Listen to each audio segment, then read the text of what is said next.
Shane here, the three of us. Isaac, I'm not sure if you were at AmFest. Yes or no? No? I was at Amfest, yeah, and I've You been on were. the Okay, so show we got all once three of us, before. all So four of us. You got the three hosts and our guest. We were at AmFest, had an amazing time or interesting time or tough time, whatever you want to put it. It was 4 days of a lot going on.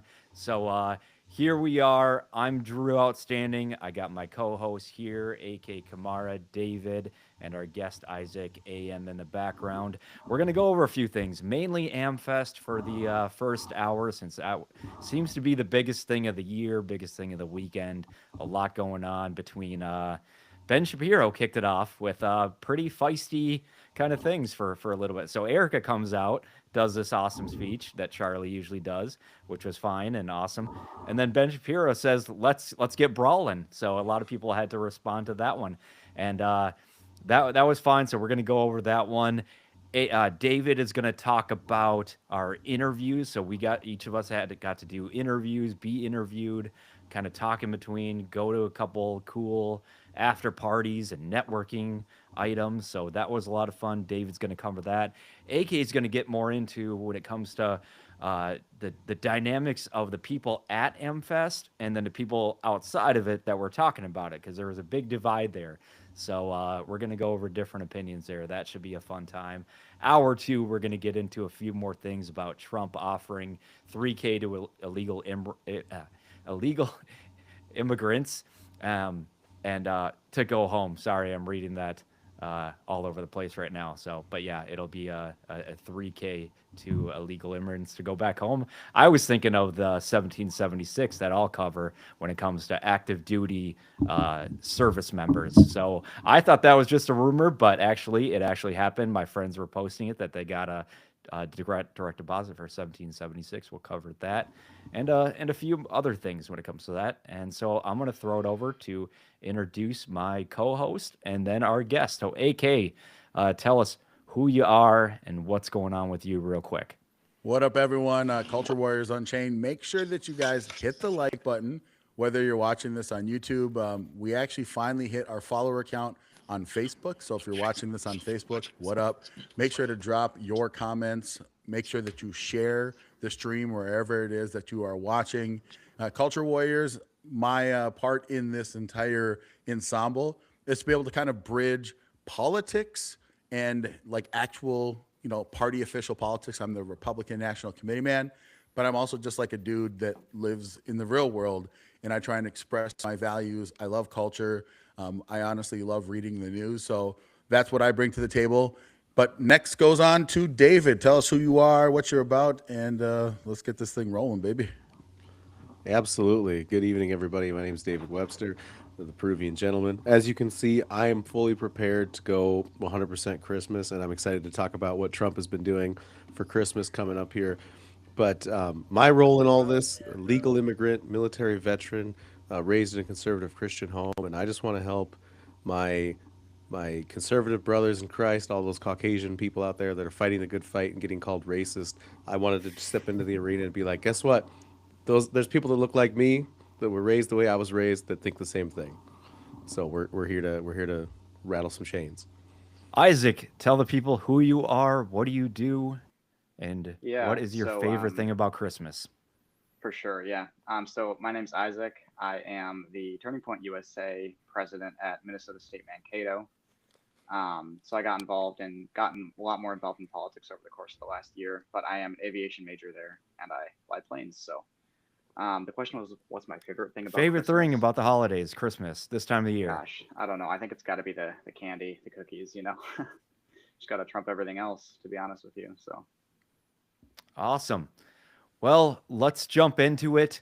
I'm going to kind of say my thing when it comes to AmFest.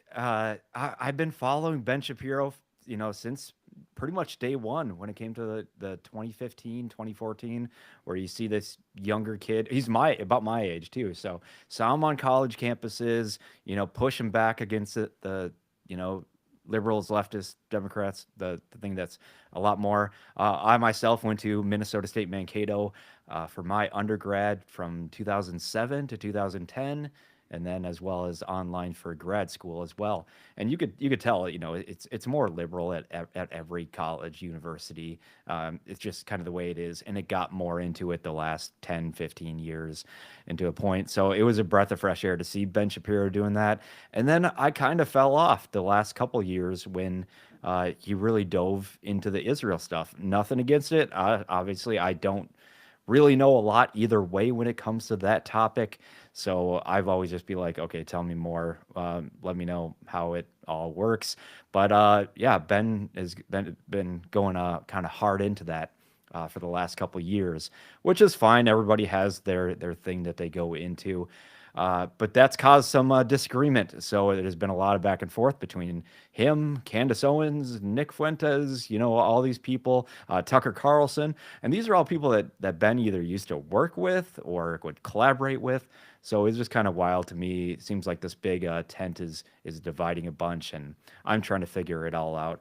But yeah, so AmFest kicked off, like I said, with Erica Kirk, welcoming anybody, gave an awesome speech. I was in the VIP area, very grateful to get a VIP ticket to be able to sit up front and really understand or just kind of see the whole thing. I've seen it for 4 years now. It's been going on longer than that, but I've been able to kind of see how it's grown. I believe I heard it was 30,000 people that it was this year, or at least planned to, and last year 10,000 and less before that. So with COVID and everything, but yeah, so it's been a wild. So Ben Shapiro goes on, spends 20 minutes kind of diving in, taking some jabs, both by name and not by name with people, and then Tucker Carlson comes on, or Russell Brand comes on after him and saying he's like, I'm sandwiched between Ben Shapiro and Tucker Carlson. What's going on? Tucker Carlson comes on and he goes, this is wild. We shouldn't be fighting, but I'm going to bring up some stuff. So I want to hear what you guys thought about it, which ones you heard when it came to that stuff. And I will just say that later on, different people were talking throughout the weekend, and then it finalized with JD Vance, which I'm calling JD Advance because I think that meme and that AI stuff is awesome out there. But yeah, so I thought JD Vance Advance had an awesome speech where he said, why are we fighting? Charlie wouldn't want this. He'd want healthy debate, but let's not knock each other down and miss part of the whole mission that Trump is going for, and all of us seem to agree with when it comes to America in a certain kind of way. Let's focus on the big picture, what Charlie and many other people wanted at the specific thing. So I'm going to go right to AK. What are your thoughts on that topic? Yeah, I mean, I think that it was interesting because obviously all of this has to be planned and organized. They don't just say, "Oh, we're just going to have this random person speak on stage." So clearly, Ben Shapiro was already first in the lineup. I think that it was kind of a nod to saying, like, let's allow this voice to have, I would say, a larger role. And so I think him coming out is full throated as he did. Was obviously a clear stance that, hey, this is an important issue to the Turning Point family.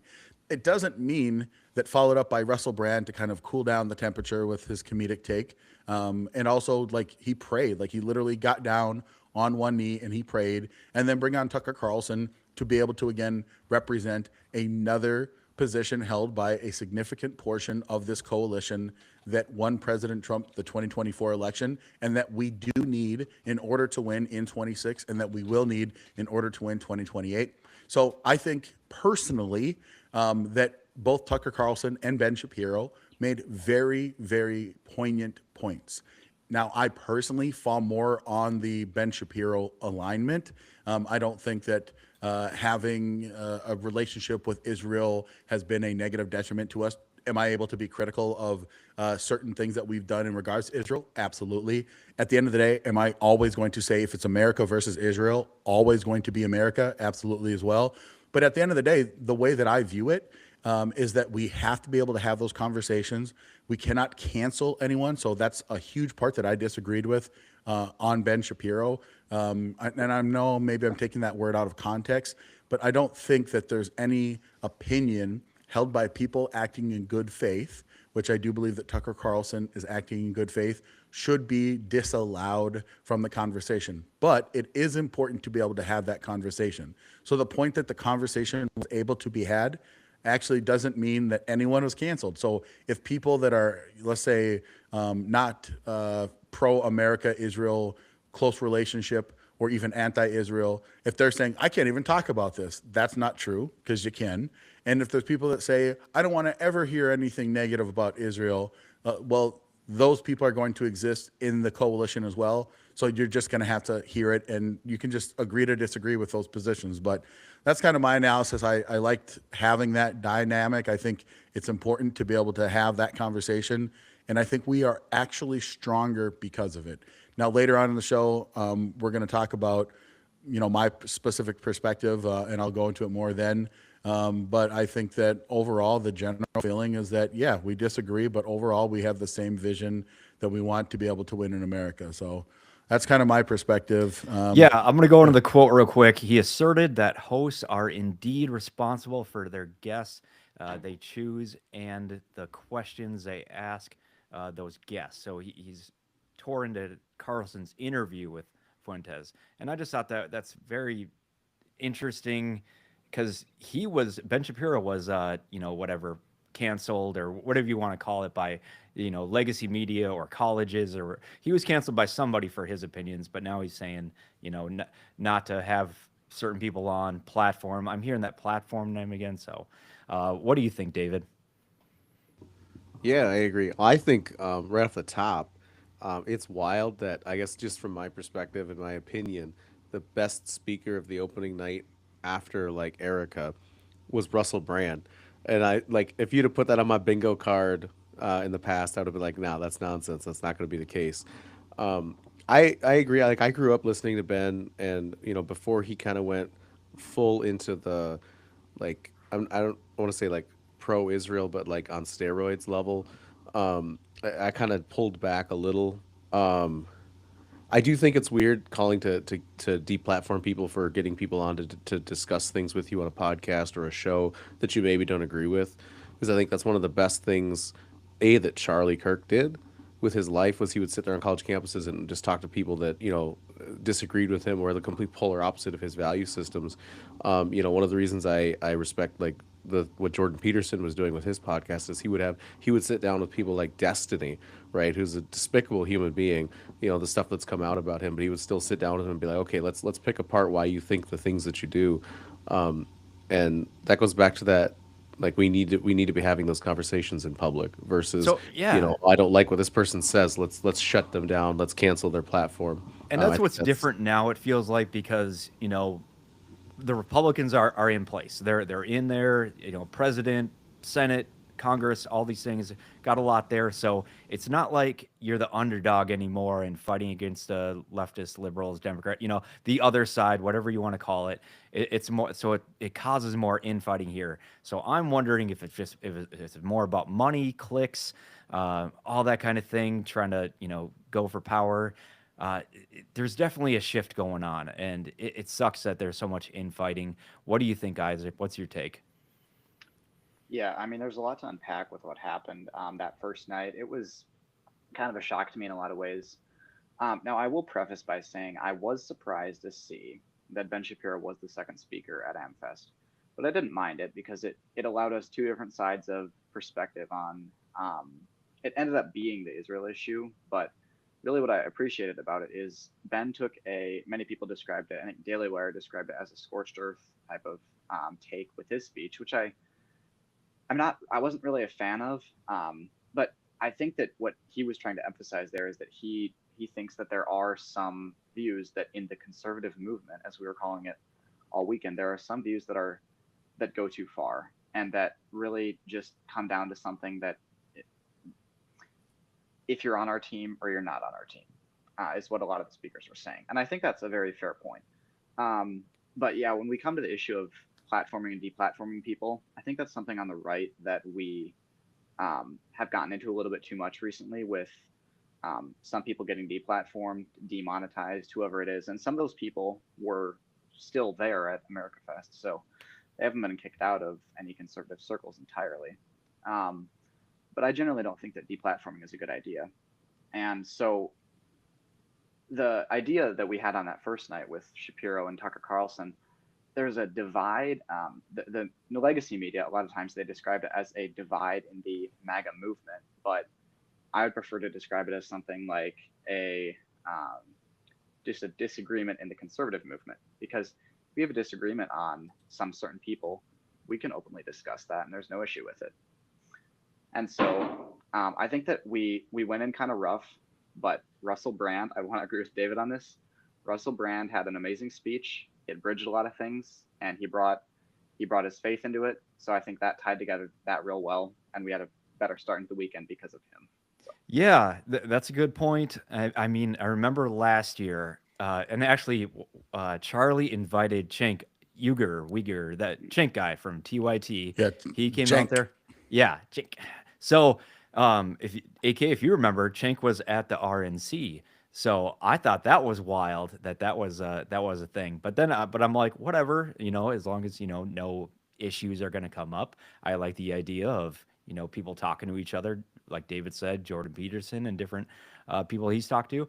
It's just what's the point of it? Is it meant to just go battle royal, WWE, WWF, that kind of thing, or is there something good to come from this? And so I was hesitant when Charlie did that last year, but it turned out to be a good thing. And so then when it came to this year, and it's like, the whole thing with Tim Pool, and there's probably a lot behind the scenes that we don't know, but from what I heard is every year Tim was going to come and have his whole stage on. Charlie and Jack Posobiec got it all planned, did this, and it was just a growing thing. And then when Charlie wasn't there this year, it seems like that kind of fell through, or maybe in my opinion, I think it was a cost of that. And so the accountants got kind of in the weeds when that came. I don't know. Tim put a bunch of stuff out there. Then they came back and said, you are invited. Whatever the case is, it'd be nice to have a big feeling of this. AmFest is anybody can come as long as we're all here to further the cause of doing right for America. AmFest, America Fest, that's what we're here to do. The infighting is kind of ridiculous. But yeah, let's focus on something pretty good. But yeah, anybody else think? And like I said, JD Vance came in later on and said, "Hey guys, let's knock this off." What's up, AK? Yeah, so I would say a little bit more onto that point. I think that this is an important nuance. So when Ben Shapiro was ripping, it wasn't just Tucker Carlson. Remember, he went after Candace Olsen, and his premise, whether you disagree or disagree, is one that's held by, I would say, a significant portion of people. But his premise is that there are people that are acting in bad faith in the conservative movement. And he was like, people that are acting in bad faith should not be given a fair shake. So I think that's the thing that I agree with. Now, in regards to who specifically is acting in bad faith, I don't think that Tucker Carlson is. Now, maybe I'm wrong. I do think that Candace Owens is acting in bad faith. That's my personal feeling. I don't think that she genuinely wants to get to the bottom of the issue. I think she's a bad faith actor. So that's the part that I agreed with of what Ben was saying, the essence that people that are acting in bad faith, why would we platform And them? so Candace wasn't there. So she'd Correct. been there years in past. She worked with Charlie. She was the the director of communications originally for Turning Point, way early on. And so yeah, she wasn't there this year. I don't know if she's been there every year, but I know years past she was prominent, give speeches and everything like that. I know that David had his hand Yeah, and raised. they let both Fresh and Fit in. Yeah, there was so some kind of we were issue with talking about that. earlier I with think some Tim people, we can Pool, get like, into that in a different every- story, but yeah, I was gonna say that was everybody blown got out of in proportion. that I saw. Yeah, we'll cover that in the next topic. But yeah, what's up, David? Anything? No, I was just going to throw that in. Oh, We were okay. talking about Yeah, like, yeah, Tim Pool not being able we to get can in, and I was like, jump into Myra that. Gaines I know a got little bit in, of so knowledge it's, on that one from the yeah. insiders, outsiders. But yeah, so I don't want to rag on Ben too much because he had other good points when it came to other things in his 20-minute speech. And there was the whole thing about, because he did Q&A and a few of them were really good, and then there was one guy in there that kept pushing, and I think Ben handled it well, but you could tell he's getting frustrated. But yeah, I mean, there was more to it. That I just want to go the whole point that we're all here to further the right thing for America, and so regardless of your background, who you are, that's what we should be doing. like AK said, if there's some bad actors, let's call them on that as it comes up. Yeah, and here's the final piece, and then we can move on to another topic if you want, or we can stay on this if Isaac has an opinion. But I fundamentally do believe that just because Turning Point invites a speaker, it doesn't mean that Turning Point endorses all of their positions, nor does it mean that Turning Point attendees also. It's just that they hold a position and they clearly have a voice that is expressed by some percentage of the people in attendance. Now, if there was someone who had a radical idea that no one at all supported, and it didn't spur further conversation, then that wouldn't matter. Like I said, being a bad faith actor means that you genuinely hold your position and you are willing to have a dialogue on it, versus a bad faith actor is someone who just wants to burn down and destroy things, or is doing it only for monetary gain, not to actually further the conversation. So I think these distinctions matter. Now, the thing that we will all disagree on is who are the bad faith actors and who are the good faith, because some people And we'll are gonna never say, know that though, too, because No, we no one won't. is going to be privy to all the information, and it changes constantly. And we're not going to know all the behind the scenes, who gets funded from what, and that's there's certain, you don't want to ask questions you don't want the answer to, for the most part. And two things can be Yeah. true at the same Yep, time. absolutely. Somebody can speak very very well on a certain topic, and then you're not going to agree with them on other things, and that's fine. But it's a certain point in time. This is a 4-day thing, and it's turned into a big thing. Tim was talking about this should have been like the South by Southwest of the how do you want to put it, pro America, because it's not just conservative, Yeah. it's not just Republican. It's hey, let's celebrate America and have this country keep doing awesome things. And we were talking about for the show, Nicki Minaj, kind of came on. I didn't catch the whole thing when it came to that, but I thought that was pretty cool. And then Erica Kirk and or a few other people, Jack Posobiec, Benny Johnson, bring out the Target red shirt grandma and that issue that came up. So that was a huge thing. Like that's awesome, where you could bring in these different speakers and have these awesome moments. So yeah, what else do you guys have to say about I guess any infighting when it came to AmFest? Well, if we want to actually talk about infighting, we can move on to kind of my overall portion. But I would say just on the opening, Just as far as like the speakers go. But yeah, I'd say that JD wrapped it up very well. I thought that was awesome, saying, hey, we're here for these 4 days for America, and especially this year for Charlie. What would Charlie had wanted? Debate, bring people together, and then just keep forward this motion. So that being said, let's roll into our next topic. I'm going to go to AK. So still covering AmFest, but let's talk a little bit about more what went on at AmFest compared to the onlookers on the outside, the commentators, and kind of what went on. So what's your take on that, or run with that, Eric, AK? yeah. So I think clearly this disagreement about what was really happening at AmFest started to percolate. I think the night when Tucker Carlson and Night One and Ben were on stage, it was like, oh, like we're cooked. Our coalition is broken. This is awful. Look at all this terrible infighting. I hate the infighting. That was this narrative that started to grow. But if you attended and were there, like, the three of us, and then Isaac, you were probably in general admission. I But was, yeah. when I heard people talking, it's not like people were like, screw you, man. You supported Ben Shapiro. I'm out of here. And there weren't people like, no, man, Tucker Carlson is the truth. He's the only way. Like, people were not fighting like that. Like, in the VIP lounge, there were people that clapped during Ben Shapiro. There were people that clapped during Tucker Carlson. And then I would say the majority of people just kind of watched. There was like, oh, okay, that's interesting. And there was people kind of talking to people they're sitting with. Like, during both of those speeches, I was sitting with two content creators, Older Millennial and Logic and Liberty. Both of them are prominent on multiple platforms. And they both were very clearly more on the Ben Shapiro side of things. And then again, hearing the way that they reacted during Tucker Carlson. My point, though, is that this discussion started and this very disparate two worldviews on what occurred during AmFest started to form. On one side, it's that we're cooked. The coalition's falling apart. There's just no way to bring it back together. And they are trying to cancel everyone that disagrees with them. The other side, where the people that were there are like, no, it's not like that at all. It's like, yeah, we disagree, but we, in general, like, it's okay to have disagreements. So that's what I'm most curious about getting all of your opinions on. Also, there's a couple of people that have been posting, you know, Drew, you've already mentioned Tim Pool. He's been a dude that I've followed for years. He was not obviously at AmFest. He's one of the people that's like, oh man, like it's so broken, it's so fractured, and it's like I disagree with Tim. Like, there's not very many times that I do.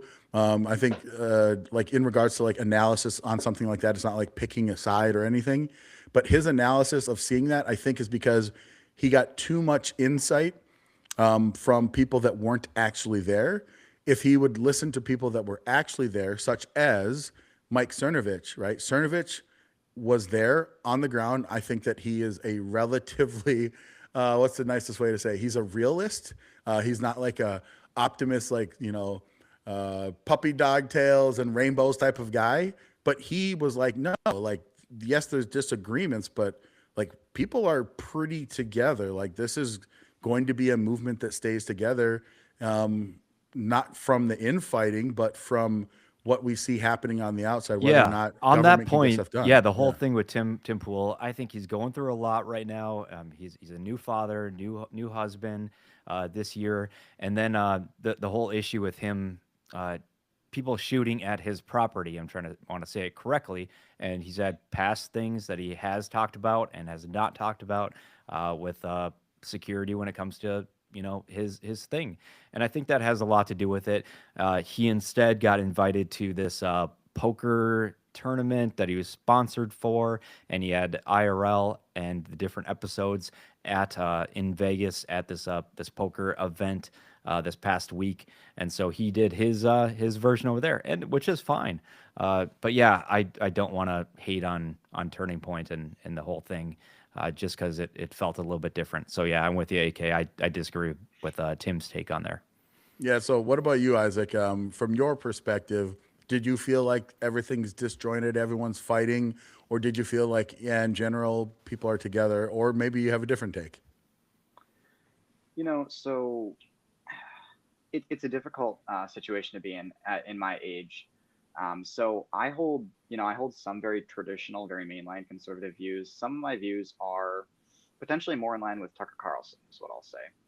And I think that we see a divide. We do see a divide right now in the conservative movement between Gen Z and older people who, a lot of them, they do make up the majority of AmFest, is what we found. So from my perspective, still inside AmFest though, what I would find is I would totally agree with the with your take that there really isn't any MAGA civil war. There's no huge infighting, and what proves that is listening to someone like Michael Knowles or Benny Johnson's speech. I really loved Benny Johnson's speech, which came a couple days after the whole situation with Ben Shapiro and Tucker Carlson.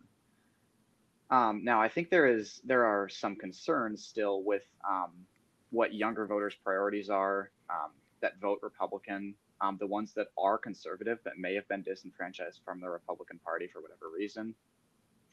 And that's why I think it's important to say that it is the conservative movement. It's not necessarily you have to support some candidate, because I think that what we need is a unification. And if we take a look at it holistically, I think what happened was we saw that what happened at the end of AmFest was JD Vance's speech did a terrific job at bringing together the people that may have felt like they were on the wrong side, like they may have agreed with someone a little bit too much that is on some fringe of the conservative movement.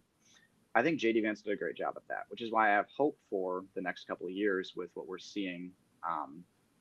It looks like Turning Point will want to make JD Vance our next president. So I have hope for the future. I probably have a lot of different views than the three of you, but I think that we can all agree on the basic principles, and that is a lot of what Ben Shapiro talked about. So we need to stand on the principle and just talk through the disagreements. We're great at that as a movement. So Yeah, I it might be a generational thing because I was talking to people just in conversation, and the topic came up of the different Ben Shapiro's, Nick Fuentes, all the kind of stuff like that. And and one of the guys, he's an older gentleman, a Republican type guy, which was great to hear his perspective. Be like, yeah, I'm kind of with Ben Shapiro on this. We shouldn't let those Nick Fuentes and these people do things. I'm like, I know what you're saying, but we need to understand, I guess, more. And it might be a generational thing, but it might be just a preference of people as well. Yeah, I know David J.J. Henry's brother. Yeah, absolutely. No, I think one of the things that I like to keep in mind when you see like what the legacy media was saying about the Turning Point event after the opening day is that both in like mainstream, the legacy media, and then also on the left, they don't have room for things like nuance, where we can agree that JD Vance be running for president in the next election cycle is what's best for the Republican Party. And while some of us may be super pro Israel and some of us might be not pro Israel and some of us might be Israel should exist but we shouldn't fund them, right? Or whatever those viewpoints are, those are all levels of nuance, but we're all still going to agree on something like we want to put JD Vance in the White House as the next president, and I think that outside of people on the outside of Turning Point or outside of the movement, they aren't going to have that ability to see that kind of nuance. The left deals with everything in absolutes. Either you're with them, or you're a Nazi, or you're a terrible person, or we should take you out, or we should cancel you entirely and turn off your bank accounts and stuff. So I think, that's something we have that they're probably never going to be able to understand until they're willing to have those conversations again and understand that like you can work together and still not agree on everything. Yeah, so I wanted to throw out there and ask you, Isaac. So obviously you're there, you're with your peer group. Obviously there's people that you're probably meeting that are new, but from like your experiences, even just conversations you had back at your hotel in the lobby, or going out and grabbing some food, or hanging out and partying or whatever. Did you feel that like everyone was clicked up, or did you feel like there were people that felt comfortable having disagreeing opinions? I'm just genuinely curious how your experience was. yeah, I'm very open to talking about a lot of this because it's important that I think that a lot of people know how Gen Z feels about political argument, really. Um, so yeah, when I was out grabbing food, I was spending a lot of my time with the other guy that went with me from Mankato, and then the U of M chapter. That was primarily who I was seeing, and we have political discussion all the time. That's what's great about this sort of event is I've met a lot of great people there. I've met people from around the country. There was this college social that happened on Friday night, and I was talking to some guys there. I'll give you a quick idea of who was all contributing to this discussion because I just met them. We hit it off. It was great. A couple guys from Arkansas, one from Missouri, and there was me. There was a guy who was very much in support of some more fringe people like Nick Fuentes or Myron Gaines or whoever it is. There was one guy that I know who's he's actually from New Ulm here in Minnesota, and he's just very big on he's an evangelical. He cares a lot about the faith discussions. And then there were some people that were undecided on things, and we stood there for about 90 minutes, just waiting in line to get to this social on the rooftop, and we had a really good discussion about foreign policy, about Israel, about a host of other things too, just about some other stuff in general, and it was really productive, I think. So I would like to emphasize to people that think that there is a divide that if we see Gen Z coming up in the political space, it's really not a threat to what some more traditional and mainline Republicans might consider, because what we see is we really are able to have the discussions. There were probably people that would consider themselves almost moderate libertarian there, and then there were people that would consider themselves more America first. That's how I would describe it. But we had good discussion. We hit it off well. So Gen Z is going to be in the movement in the future, and they're going to be defining it. And I really don't think that's an issue, because if we can agree on what our platform is, then I think we'll set a mark going forward that is very attainable, and we can elect someone for the next election who's in the midterms in the next presidency, and I think it'll be good going forward. Yeah, you brought up the fresh and fit kind of stuff. It got him this big thing where they said, "Oh, he's kicked out. They're kicking him out, not letting him in, and stuff like that." And I was seeing him around. I was walking around. I'm like, as people were talking about it online, I'm like seeing him right there. So I'm like, what's going on? There's some kind of weird. They actually made a really funny video about it, like talking about as they're standing there surrounded by people. They're like, "Guys, they said we couldn't get in. We're Yeah. in." It's really stupid, and the amount of time, and maybe there was a beef or a misunderstanding at the start of it, but no, I think it was figured out, just like anything. You got to think this is a huge thing. This is like a Super Bowl, obviously not that big, but I've worked the Super Bowl before. There's a million moving parts. There's volunteers. There's security from all different things. I mean, speaking like the Super Bowl, there were Secret Service here. Which makes sense because for high profile, politicians, and then you got your private security, and then you got your police in different jurisdictions. So it's never going to be this perfect thing, and then people are going to make mistakes or whatever it is. But no, it's like he didn't get kicked out or refused to let in. There might have been something at the beginning, but no, there wasn't as much of a beef as it was online. So I don't know if that was just for clicks or whatever, but hopefully the people that were pushing that as hard as they were kind of retract a little bit, but you never can tell. It's the internet. Yeah, and you know what is funny is that it seems like even within the people that were on the main stage, like I actually saw a couple of occurrences. So Alex Clark was out there like trying to dunk that, that Myron got kicked out, and that other people that are like aligned with Fresh and Fit, or like we'll call it Groiper adjacent, I guess, who would probably best align it as, like, or Fuentes adjacent, was like, yes, like I'm the reason they got kicked out or whatever, or implying, not saying it, but like putting like memes and gifs.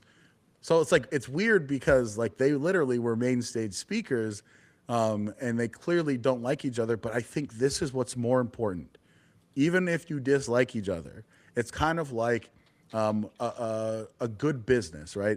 And I'm sure all of you guys probably experienced this, especially you, Drew, and you, David. You guys served, I bet, with some real douchebags, like that you personally felt like they suck. Like if you had a choice to have a beer with them, you'd be like, nah, I'm good. But when you actually had to accomplish your mission, when you actually had your duty to perform as a company, as a platoon, as even a fire team, like you got it done. Yep. Because your AK, that's disagreement spot didn't on. matter. Yep, Yeah. it's spot on 100%. because you Yep. have to do a mission. You're working together. You're getting, you're it's your job. Both you're getting paid for it, and then you're also signed up for America, for the military, for the army, whatever the thing is, and you're never going to agree with everybody. I remember it was 2004, or yep, it was 2004 going into 2005. So it was right before the election. So what was that? Bush and Kerry, was that right? If you, AK, if you Yeah, remember? 2004. Yeah, that was Bush Okay. Kerry, man. And so we were like, I told the story before, but I signed up for my, went in basic training, went in AIT, got to my first unit, and they were like, all right, get ready to go. We're going to Iraq. Like, no joke, go to the range right now. Everybody's going. We're going to be there in 3 months, maybe. And so we were going. I thought that was our job. That was our mission. That was our due. And then it gets closer to this like election time in November. And then some of my guys that I've been working with, we've been joking and having a good time. They're like, yeah, if we're voting for Kerry, if he gets in, he'll stop this deployment. And I'm like, what? Are you sure? We've been working all this, and I don't think it works that way. I'm not saying it couldn't, but it's like, no, we're taking orders from the president, who was currently George Bush at the time, George Bush Jr. And it was just wild to hear that, a different side of somebody else. And there were a few other things later when it came to deployments and missions, stuff like that. But you're right, AK. It's like, yeah, we can have our different opinions, but it's funny where the lines kind of get drawn, even when you have other things in common. Yeah, David, do you want to add on to your experiences, brother? Yeah, I mean, yeah, you're accurate with that. The Army doesn't stop and take a census on, hey, do you get along with this person? They're just like, here's your roommate, figure it out. You know, if you got to go beat each other up or something and have a beer afterwards, fine. And don't tell us That's about it. legitimately, yeah. We don't want to know. Yeah, we don't want to know. But then there's also, I had guys that, I wouldn't trust anywhere near my family or people that are important to me in my life. But yeah, but at the same time, you're like, okay, once we're overseas and we're in the crap and we're dealing with, incoming enemy fire, like I want that guy next to me because he's a jerk or he's a terrible person. But in a fight, that's who you want to have your back. And so yeah, I mean, it's kind of the same thing like within the conservative movement, where it's like I don't have to like everything about you as a person, but if you and I working together ensures that we don't end up with someone like Michelle Obama or God forbid Hillary Clinton coming back out of retirement or something to run for president. Like I'd rather work with somebody I don't necessarily like everything about them, but we have maybe some of the same core things that we value. Because it's not like I have to hang out with them afterwards and send them a Christmas card every year. Like no, And that we does work show together. good character.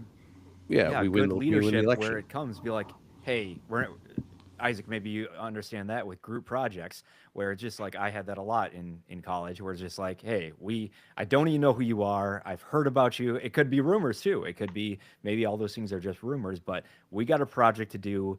Let's put everything else aside, get this done, and move on. Maybe have some fun along the way. Yeah, I would add on.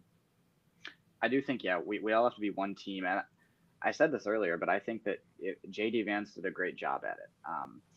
He unified us toward the future. He is going to be a big face moving on. He's going to be the face of our movement. And I think that we need someone like that who knows how to address all of our concerns, because in his speech, he did just that. He addressed the concerns of on the economy, on immigration, how we've succeeded on those things. Then he addressed these things on, and if I remember how he said something to the tune of, those of you that are concerned that we haven't been going fast enough or we haven't been doing enough, good. I want you to stay that way. I want you to keep questioning what we're doing. I want you to keep being concerned about the progress in our administration, because it is coming. And I think that if there's been a divide from people that feel like it's been about a year of the presidency, if that we haven't seen what we want yet, I'm glad he said that we can still wait further. And I think we'll see a lot of the results that some people that feel disenfranchised now, they potentially might see some things from the administration change their mind about Vance and in the future, and it might help to unify us, is what I would hope to see. Yeah, no, and I think this is the most important part to all of this, right? Is that regardless if the outside perspective is that we are all falling apart versus the inside perspective, that yeah, we disagree, but like we are still relatively mission focused. That to me matters more than anything. So I'm just one of these people that says all is not nigh. We don't all need to be doomers and black pillars. I think that America Fest in general was a great convention.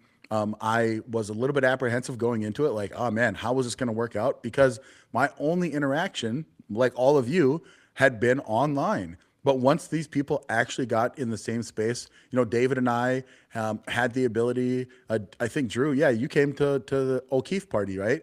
Like we saw all the influencers, like they were in the same general space. Like I remember one dude's, like I can never remember who's fresh and who's fit. Is Myron Gaines fresh or is Myron Gaines fit? But the guy that's not Myron Gaines walked in, and he's with Dom Lucre and some other people that are like, again, like Fuentes adjacent, and they walked right over to like Cam Higby and stuff like that. And there wasn't an altercation. Now there was also an altercation between some people, but again, it's not like everyone's like, no, get out of here. You can't even be in the same space. And then there's the people that are kind of friends with everyone. I'm one of those people that's like, I'm kind of cool with everyone, but again, mission focused in general, I think is how I felt about AmFest altogether. And I want to move on to the next topic, but just a reminder to everyone that's watching, thank you for watching. We are a new podcast. This is episode 7. So make sure you guys hit the like button.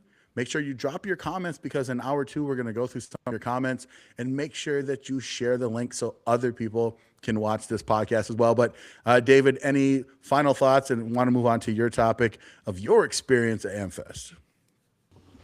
Yeah, no, absolutely. I agree with what Isaac said. JD Vance's speech was very presidential, right? He shows that, there's hope for the movement. It's not because, obviously between Charlie Kirk and Donald Trump, they united a lot of these, fringe branches of the conservative movement. And, we got the libertarians to kind of vote in our direction and things like that. And JD Vance, with his final statements at AmFest, showed that he has the potential to also have that ability. I think that's incredible. But yeah, absolutely. Let's move on to the next topic if everybody's good with that. AM, I have some graphics. You don't have to throw all of them up, but I just want to kind of go around the table and talk about some of the the experiences we had at AmFest, getting to connect with other influencers, other creators. AK hinted at, we got to go to the O'Keefe Media Party, and we went to a couple of other things. And yeah, it was weird getting into these spaces with people that, for the last 6, 7 years of my life I've seen, on a screen on my phone in an airport or something, or at work I have their podcast playing in the background while I'm doing work. And then all of a sudden you're in a room with these people and you're ordering a beer at the bar next to them, right? Or there was not to throw anybody under the bus, but there's a certain influencer that has a pet, a service animal, and he was in and out of the bathroom a couple of times because I think he was having a few, and I was like, oh, it's crazy, this person is here. And then by like the third time, it was weird. It got so normal that I was actually like sick of this person's like being in the way, and you're like, I need to go to the bathroom. Don't be so Like, cryptic.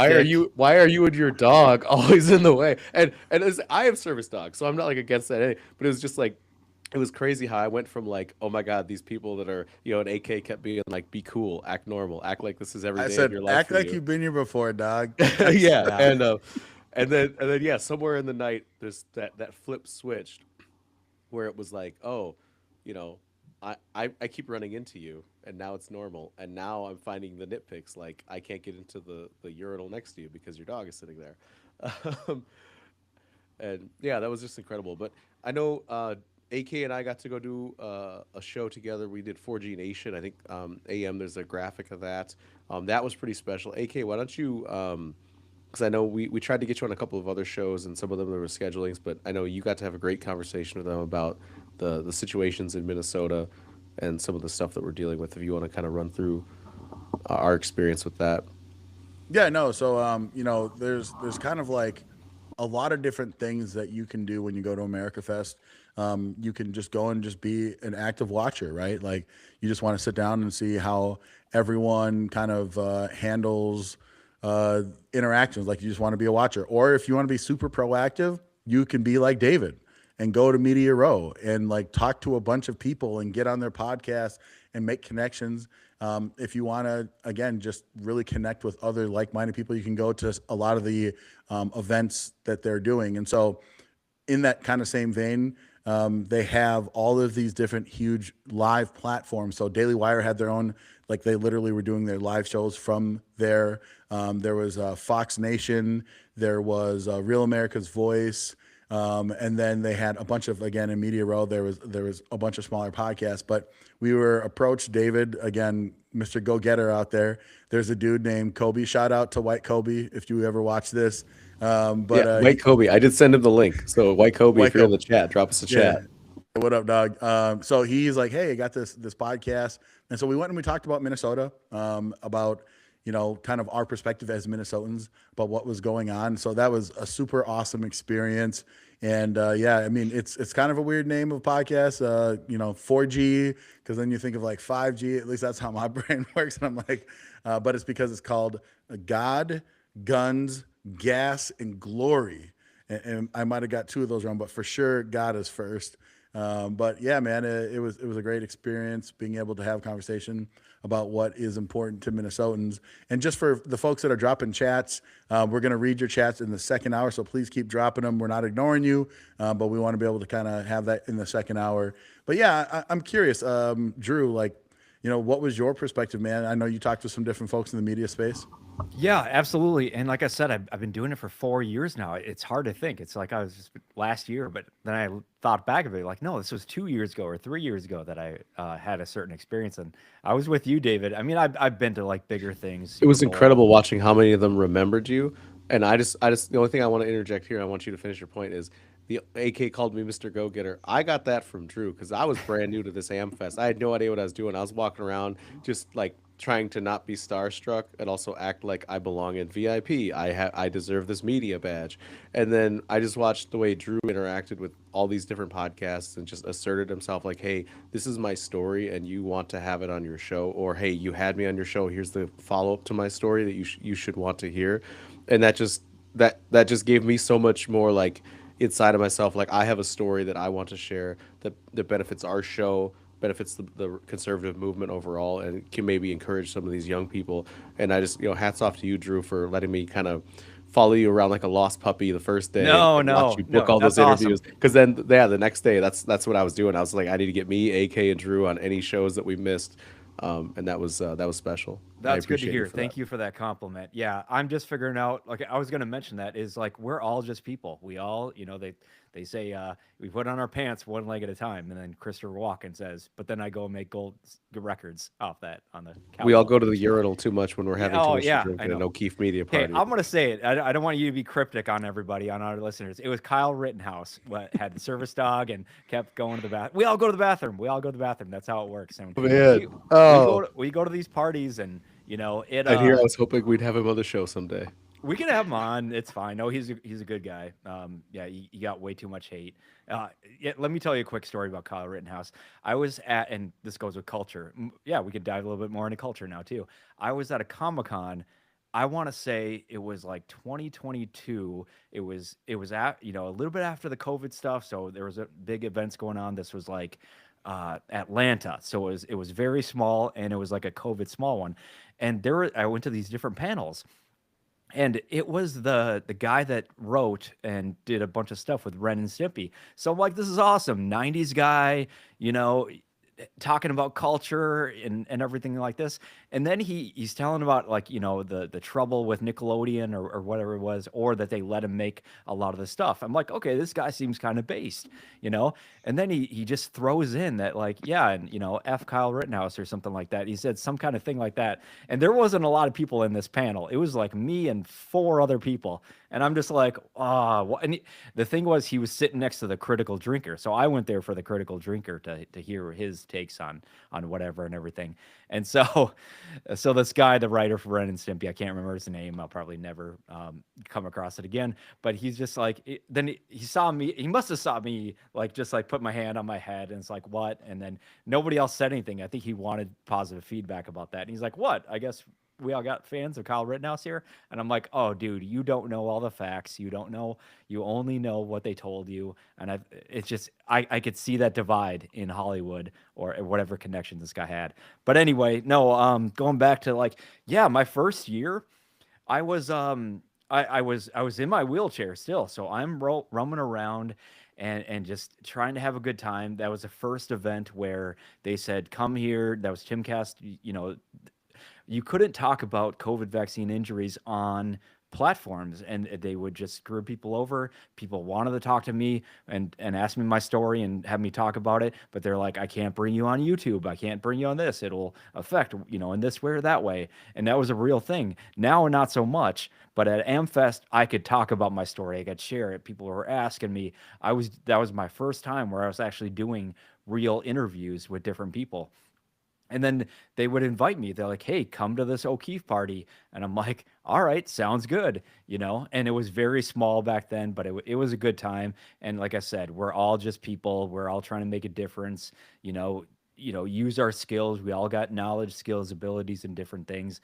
And yeah, we can come together and have a beer or I had ginger beer. I don't drink, if anything, much anymore. So I like that I could still go socialize with people and not drink and save some money and just have a good time. But so, yeah, it's been awesome to see the change over time from the past 4 years. And now it just keeps getting more wild. And, you choose which things you want to go to. Isaac said he had a college thing that he went to. We had a coalition type ones that me, AK, and David went to, which is awesome. I see. That's the thing. I've been on a lot of online. Talk a little bit about that because we got to meet. I was on, podcasts with Nick Freitas. in different things online and in the past couple of years. And so I just walk up to him. I'm like, Nick, hey man, Drew outstanding. I showed him my ex. I'm like, hey, you know, we talked on this with Josie, the redhead libertarian. You gotta do that. You gotta do a little attention getter, and then say, you know, here's my story. If you don't remember, I don't expect you to remember me. You probably meet a million people, but he did. He's like, oh yeah, I already follow you. I'm like, yep, that's what we do. And now it's like, hey, what can we do together? We seem like we're both legit people. Let's you know, and he's like, yeah, come on my podcast. And I'm like, I got a podcast now too with AK David. We talk about these awesome things. So yeah, it's been an amazing change. That's why I try not to talk about all the black pill, the drama, the BS. When it comes to that, you can really choose where you want to be in this this coalition. You can think about different things, and people change their minds and they come around and try different stuff. Yeah, and I just want to throw it over to Isaac. You know, just from your perspective, were there any people that you really enjoyed meeting? You know, were there any experiences that like you would want to tell other students or people that are your age, even if they're out of college, that would encourage them to want to go to next year's America Fest? Because those tickets are already on sale. Like on the last day, like as soon as it ended, it was like AmFest 2026 on sale now. So I'm just On curious that about your note, if you experience. want to go, get the tickets now if it's available. Yeah. I was gonna They say will go we were up. doing that They're over like, breakfast. I was showing Yep, AK. I was the- like, I'm getting my ticket the now. general admission are very cheap, and then they will go up, and then they'll get sold out. I never seen it sold out until this year. And then the VIP ones, they're more expensive, but you get a lot out of it. But they will start off small, or they'll start off like a $500, and they will go up to 1,000 if you can even get them. Yeah, so there's a lot to unpack here with experiences I had at AmFest. It was a great time, but I'll do one little advertisement quick. It's not a real advertisement, but I did see there's early bird registration for AmFest. I would just say if you are a young person watching, well, college age specifically, in my case, and you want to get involved in the chapter, I guarantee you, there have been a lot more chapters that were created after Charlie Kirk passed away, and it's a great way to honor his legacy.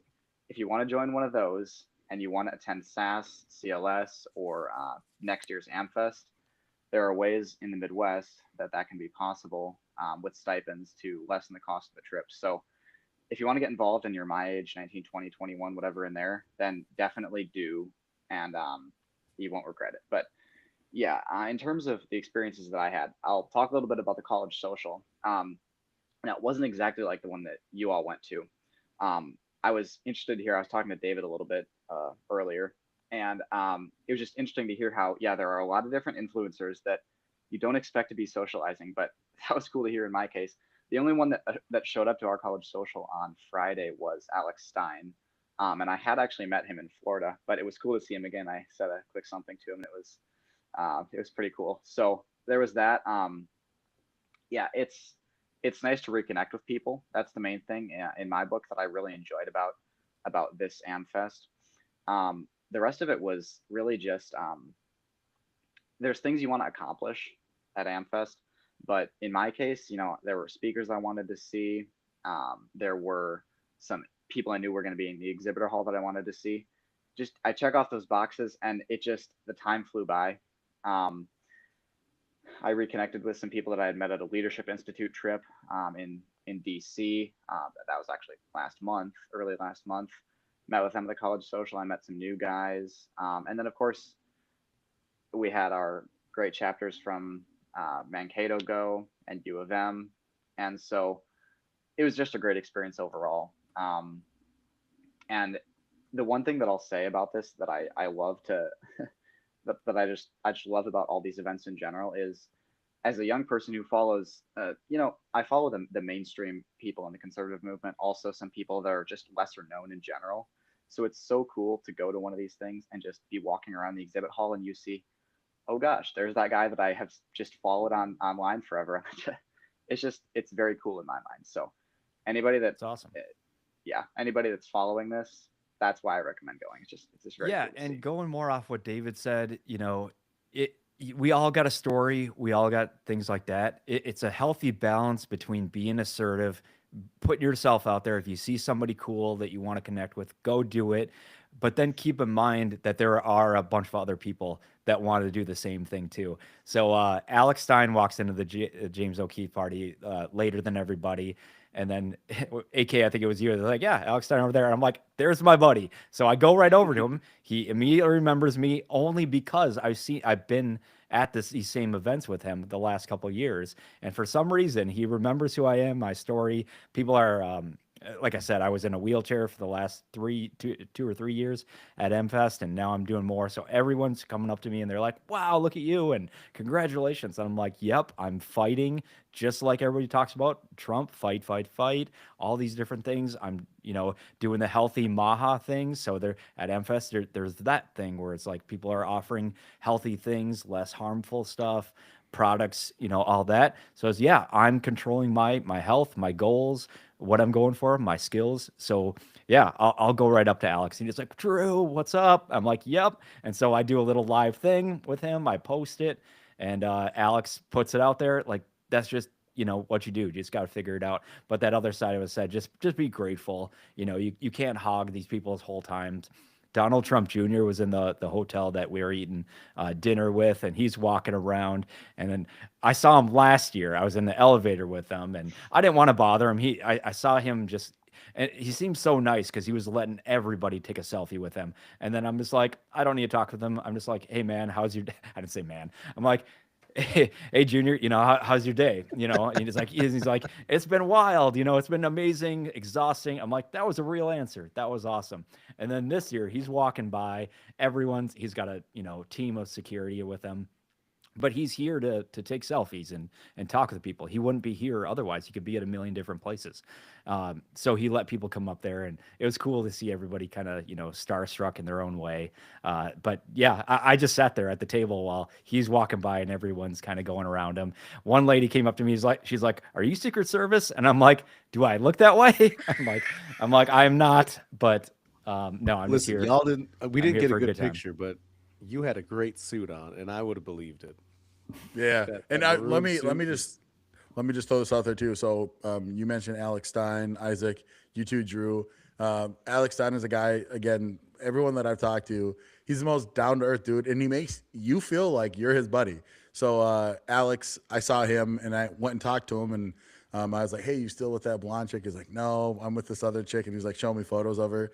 And then I was like, what are you doing now? He's like, I'm starting a new show. So I want to shout out his new show coming out on Real America's Voice, RAV, starts it's sometime in January, and it's going to be called After Hours with Alex Stein 99. So make sure to go and follow him, Alex Stein 99, and just kind of stay in tune. I think he's one of the funniest dudes out there, but he genuinely cares about the cause. He genuinely loves people. So, whatever he does in his future ventures, man, I'm always going to be rooting for the dude because he is a grade A dude. I know that we're closing up the first hour, so I'm going to kick it back over to you, Drew, and bring it where you want to, brother.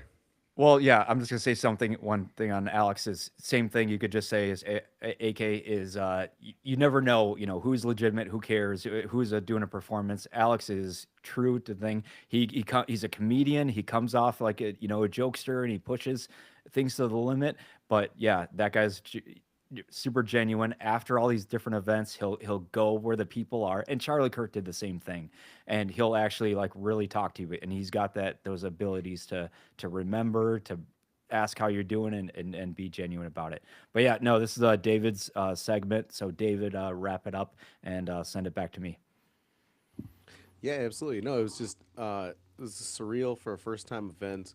I had a blast, and I had a blast getting to jump on all those different shows and just connect with other creators. And we've got a bunch of people. I know the three of us have to do some planning as far as like all these different people and that want to be on the show or want us to be on their show. And it's incredible because that's how we win, right? Is when we all work together. And I got to have that conversation actually with the host of the TPUSA Rise show when I went and talked to him, and I was like, we only win this thing when we all work together. And so that was really motivating for me, and just kind of a reminder that the three of us with this show, as it grows, we're doing the right thing, and we're giving Minnesota a voice. We're giving the conservative movement more voices that it needs, and that was kind of my big takeaway from all of that, and getting to see the three of us on all these different shows. Awesome. So yeah, let's go now into hour 2, more of a free for all. That being said, I want to jump into the chat. So I'm going to kind of prioritize questions, but then also bring up other things if it's not too crazy. So one of the questions I saw was, how was your talk with Mark Mitchell? Did somebody have a talk with Mark Mitchell here? Yeah. So yeah, man. Sorry, real quick. This is from Gopher Big Guy 911. What up, go for Big Guy 911? I have a pretty good idea who it is. Shout out to Mr. Adkins. Yeah, man. So I had an amazing opportunity to sit down with two people, actually. Nadine Ness, she's from Saskatchewan. She's really involved in sounding the alarm of freedom in Canada. And so I'd seen her last year at the Coalition Party during AmFest. Saw her again. She remembered me. Like, we're just sitting there, and she's like, oh, I got to have you meet this one guy. I'm like, who's this one guy? She's like, Mark Mitchell. I'm like, oh, yeah, that dude's Rasmussen reports. And I've been following that guy. He's awesome. And I literally called him. We exchanged information through a third friend, actually the guy that left this comment. And he and I talked, and he had just went to the RNC headquarters. And he actually sat down with President Trump and Vice President J.D. Vance to go over the polling data that he has been pulling together along with Susie Wiles. So Mark Mitchell, amazing dude, hilarious as all get out, man. And he's the main head pollster for Rasmussen Reports, like this very, very large, important, and accurate polling firm that exists in the United States, part of like the independent polling group. There's a couple other guys. Rich Barris also belongs to that polling group with the People's Pundit. And we'll be talking about that later in this hour about a straw poll that was done at America Fest. But yeah, man, that was awesome. It was great to be able to sit there and chop it up with him. Yeah. And he also is the one that gave me the invite to the influenceable influencer party that we ended up going to. He's like, here's my link, man. Go and get registered, and it worked. So there you go. No, that's awesome. And then go for Big Guy 911 also said pissing the dog related to Kyle Wittenhouse. No, but I will say it was a very tiny bathroom, and it was your club, dive bar type bathroom. So it's wild that all these very my frustrations were more with the logistics of the layout of that bathroom, not necessarily the dog or Kyle. David, why are you pissing on Kyle's dog, dude? Like, I did not do that at all. I would never. How dare No, you? it was cool. Everybody, there was like one beef, like where two people were kind of getting into it, and then it was like a middle school fight where it looked like that, and then everybody was circling around him, except for middle Did you school. I don't know how actually get to middle see school it? goes nowadays, but everyone's lifting up their I came looking phone. for you when that started. Everyone was lifting up their phone and like trying to like live record it, like what was about to happen. And it was like 5 minutes of just like nothing. Like it was just ridiculous. Then there was like, I'm like, what are you guys doing here? There's security everywhere. Like, this is just ridiculous. And there was like one shove. I don't remember who the people were. Don't ask me. Like, it was just stupid. And then it broke up, and then everyone went back to having a good time. Yeah, and I just want to also throw out there, it's not really a question, but Jacob Tang 641, he is Isaac Stan, and he's out there in the chats. Make sure everyone knows that you are a change man coming back from AmFest, and also that you are the GOAT. So shout out to Jacob Tang. Yep, I was about to bring that up. Yeah, he's got a couple other things he said. What is this? BFF topic or off the topic? Did y'all see on Polymarket Minnesota Governor GOP primary Mike Lindell at 54%, Lisa Dameth. Okay, thank you at 20%, Kendall. Qualls. Yeah, read the rest of that if you can. Yeah, Okay. Kendall Qualls at 20%. Scott Jensen. Sorry. Kendall Qualls at 13%. Scott Jensen at 7.8%. Interesting. So really, this question is in regards to Polymarket. Obviously, it's different than polling, right? It's like voting with your dollar. And there's also Kalshi. And so people are like putting their money on the prediction market of who's going to win the Minnesota Republican primary. And Mike Lindell is at the top of that 54%. But we had a very unscientific straw poll at the Minnesota State Central Convention. And Kendall Qualls won that. And then in second place was Lisa Dameth. And then third place was, now for me personally, as the Republican National Committee man, I do have a pretty powerful voice, and I do not want to put my thumb on the scale. So I am for everyone jumping in the race. If you feel that you can make a change, go ahead and jump in. The delegates, however, are going to be the ones that decide who the endorsed candidate is. I'm going to support that endorsed candidate, and then I will support them in a primary. But I'm curious from the rest of you on the panel, is there anyone that you really like in this governor race? Anyone that you don't really like? And keep in mind that hopefully we can have a lot of them on this podcast in the next coming up few months here, going into the primary season and endorsement season. Yeah, I'll jump on So that. now we It's gotta just be careful, but we don't have to be careful with Rittenhouse. I see how you guys are. You're setting me up. No, I'm saying like you can say whatever you want, man. It is free reign. I'm just saying they could be on this podcast. So, if you're going to flame them, don't flame them, not expecting that they won't flame you back when they come on the podcast. My only comment on this is my favorite moment was when you and I were sitting in the hotel lobby. We were in the room. We were one of the rooms getting ready, and I mentioned to you, "Hey, it looks like this person got the endorsement," and you were like, "What? No way!" You didn't believe me. Then you went and looked it up, and then you were like, "Oh, I wasn't expecting that," or something to that effect, and that's my only. Looking Yeah, that in was on at the party, and it was me, you, and Drew were all together. And I was like, no, let me look. yeah. I'm like, USA Today says this. I'm like, let me listen to the speech, because if President Trump endorses someone, I'm a Trump supporter, man. I support the man. And so if he endorses someone, I kind of got to do that, but I still support the endorsement process. So I just want to make sure, like, is this going to make my life way harder right now? Yeah, And for thankfully, it did not make my clarification. life harder. Yep, David brings it up. It was Mike Lindell, and it was some article that, you could tell that they were using careful words and stuff like that. But I'm not throwing you under the bus, Dave. But you're like, oh, look, Trump endorsed Mike Lindell, and then AK was like, are you sure? Let me see that. Let me do my little due diligence. And then, of course, you find, and it's not Dave, it's not your fault. It's like, it's all these titles that they write, but then you look down 5 pages down, and then they say the actual thing where it's like, no, Trump said in a speech a year ago that he likes, this or that, but he didn't give an actual thing.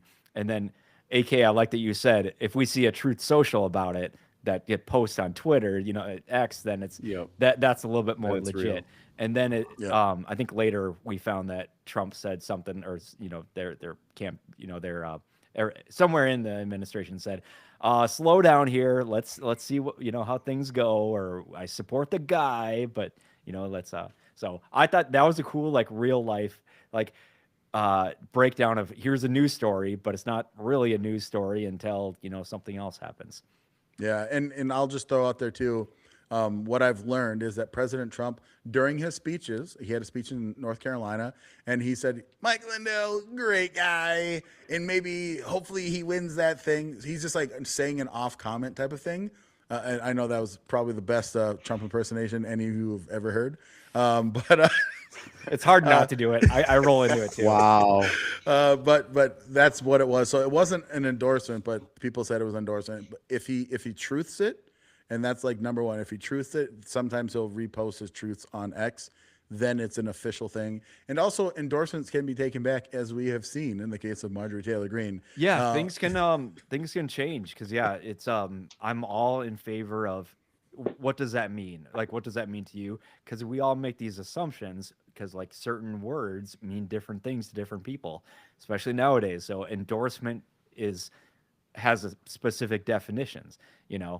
There's a difference between AK is a great guy, but I'm not going to have him, I don't know. I'm going to say something, but no. AK is such a great guy. I would have him. I want him to, be my best friend. Well, I'd have you be my best friend. I was trying to think of something I wouldn't want you to do, but I thought after this weekend we were all closer together. David's a great guy. I would not trust him around my single lady friends, because he's such a lady killer. He is. Okay, guys, quick story. Killer. Everywhere we go, David is hyping me up, hyping AK up, downplaying his awesome abilities. David was awesome to have at America Fest. It was so cool to just. The three of us have never met. I met AK, or sorry, we met each other, but not really in a sense where we've been with each other hanging out for 4 days. So it was so cool where we could go there and then just bounce around to different stuff. So it was cool to kind of bounce off our. This was the longest we were all together. So that in one space, so that could have either gone really, really well for the show, or really, really horribly for the show. The show's been placed on a hiatus. We're sorry. Until further notice. Until further notice. Yeah. I'm curious, Isaac, from Minnesota, Governor Polly Market, whatever. Are you at all tapped in? Do you know any of these names? Chris Maddle's another person that's running. I mean, there's I think there's 13 or 14. Patrick Knight. There's Brad Kohler. Yeah, a bunch of people are running. Philip Parrish. Is there anyone that really excites you so far, or someone that you like or want to see more of for the governor race, man? Yeah, well, it's an interesting game to play with who I like and dislike, because I don't really think it's as much that, because I take a lot of heat for saying this, but I met Scott Jensen. I think it was like 6 years ago when he was running for governor. I met him at the state fair, and now I met him again this year. We hosted him at an event as part of our Turning Point here, and I have met Kohler and Kendall Qualls and Philip Parrish, and I do like Mike Lindell. Now, correct me if I'm wrong. I believe this was a statement that Mike Lindell put out in 2020. He said that if Trump won the election in 2020, then he would run for governor when he was able to. I don't know if that was, I forget if that was a headline any of you remember. I kind of remember that. Yep. I wasn't really involved in politics, but of course Trump didn't win that election. So I think that at least what we have now is, I don't know how I feel about the endorsement, really, if we can consider it that. What I think I can say is, what we need here is, this is probably the best time in my opinion. I might not be the best one to ask. It's probably you, AK, but about Minnesota politics. I think it might be the best time potentially in many years where we have a fair shot at doing something. We have some momentum, and I think that Mike Lindell, if he does things properly, might be the one. And we do need a Trump endorsement somewhere. I think that's very necessary. Did I hope it went to Demuth? That it would go to Demuth? No, I mean, I didn't really mind who it went to, but Mike Lindell is an interesting candidate to have there, is what I'll say. And I have personal convictions about the other ones, but not very strong in either direction. So. No, that's fair. Yeah, I'll jump in there. Drew. I'm the guy more culture, more just independent minded. Where it comes to just I'm so sick of all the Democrats with the corruption, with the high taxes, with the lack of freedom. So I'm in a spot where I need to get to know the candidates more, learn what they really feel, or what they're saying they feel, as opposed to what they really feel, and all these different things, and really see the differences. That's one thing I need to get more involved in when it comes to politics. I'm one of those guys. I just want the lowest taxes possible, the most freedom possible, the least corruption. It shouldn't be that difficult. I understand we're in you can't really change that. It's always been like that with politicians. It's always going to be like that. So yeah, I'm in a spot where it's like, let's I want to see Minnesota differently, and hopefully that's a Republican governor that's going to be legit with least amount of corruption. If we're going to get taxed in whatever kind of way, use the tax dollars in the best way possible and expose it when it's not doing it that way, and just leave me alone. So whatever candidate does that the most, put me in the game, coach. Yeah, I love it. There's one other question, and then maybe we can move on. I want to talk about the AmFest poll. Another comment. Just the other day on New York Post, Minnesota Somali social services scammers may have stolen $9 billion, nearly Somalia's entire economies, and then they leave a comment of, whoever comes in, got to stop this fraud and abuse, insanity. And I agree. Like, no matter who wins, this can't continue. It's to me so significant that this is why societies break down and why we would have some type of terrible conflict. If you lose all trust in the system, that you can have $10 billion or $9 billion or how many ever billions of dollars it ends up being in fraud, and nothing is done to the people who allowed the fraud to occur. I'm not talking about just the fraudsters. I'm also talking about the government systems, which I believe are corrupt, and that they need to be fully investigated. But yeah, whoever wins has to tackle the fraud. Otherwise, what's the point? I mean, you'll see Yeah. a mass exodus of people leaving Minnesota. I will. Agreed. I will say it straight up. If I can get out of here and go to Texas or Florida or Arizona or something like that for 6 months and a day or whatever the deal is, I'll learn more about the tax code and all that stuff to just get in the right kind of jurisdiction that's going to treat your civilians and your, constituents properly. I get it's never going to be perfect, but it doesn't have to be ridiculous every single day. So yeah, My only thought. yep. on that Go is ahead, what David, I've and then always been we'll saying. switch. Yeah, my only thought on this has been what I've been saying for a while, which is that this didn't just start during COVID. This has been going on for a long time, and the further back they keep dialing the clock, looking into the money, the number keeps growing. Because like originally it was like 2 billion, and now it's so much more, right? And it's just I think. Like I've always said, like this didn't start during COVID. This just ramped up during COVID, and I think there's a lot more to uncover. And I think that hopefully the number is big enough that it frustrates Minnesota voters enough that we can actually make the change that we're keyed up for with the breaking of this scandal. Awesome. So yeah, let's go into some topics with a few other people that we have here, and then we'll do some Christmas talk. I want to make sure we have time for that, and then we'll wrap. But yeah, David, what kind of extra topics do you want to talk about right now? If you're ready. Yeah, Otherwise, absolutely. AK. So Okay, go ahead, David. Oh yeah, no, absolutely. The only other things I was gonna maybe toss in there was the final day, like we talked about JD Vance in his speech, but the big thing we talked about, we had this nice little debate before the show started about the best looking female rapper. We don't need to rehash that here, though maybe we could let the chat decide. But Yes, Nicki let's let the chat Minaj showed up.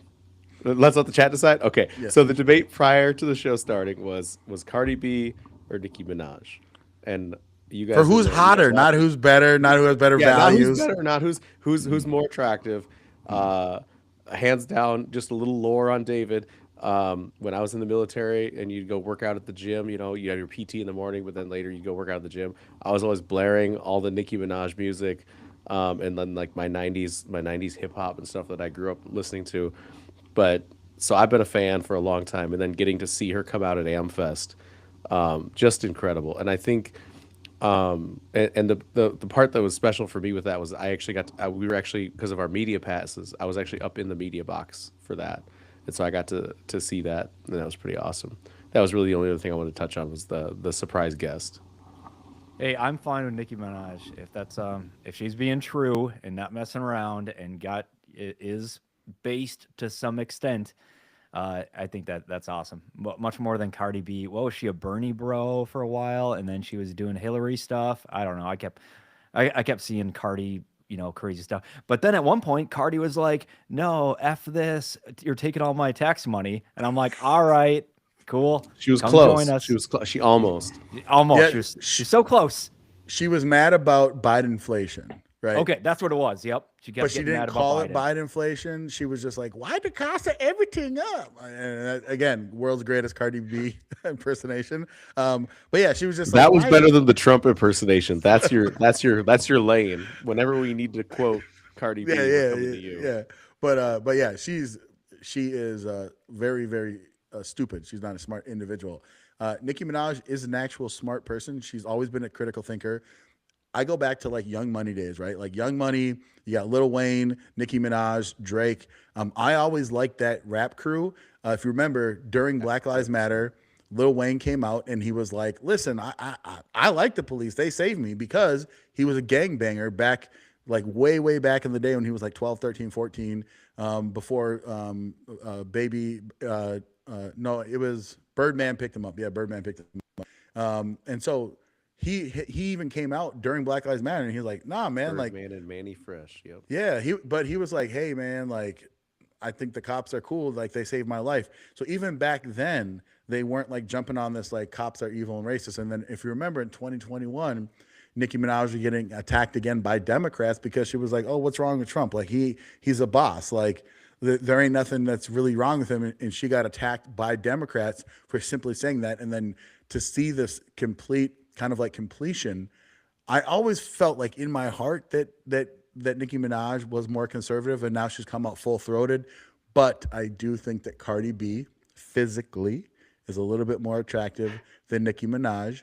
But then when I started looking at photos, they look like the same person. So I don't know. They I just brought feel, me, or when I got on the Chat, stream, back us up. Put him on an island. All yeah, right. who's hot? Who's hotter? Come on, Who's you gotta who's tell us. hotter? We're on Team Nikki. Let's leave AK on an island on this one. AM, can you put up a poll in YouTube right now? If you can do that, put up a poll. I know it's That possible. would- yeah, yeah. But yeah, when I There we came go. on the stream, they had Isaac, the though. pictures up there, and I'm like, it looks like the same person, and that's not a race thing. Yeah, I saw. That's I mean, Oh, the I fake get hair. it. I saw All fake black hair. women look the same. I get it now. Oh man. Well, canceled. Nope, It's not all so right. I think much. all white people look the same. Too, Guys, so that's the it's show. It's okay. not great. I'm just kidding. No, Isaac. I saw that. I meant the fake Here, hair, Cardi. the caked on makeup. Oh, But no, man, I love it. Oh god.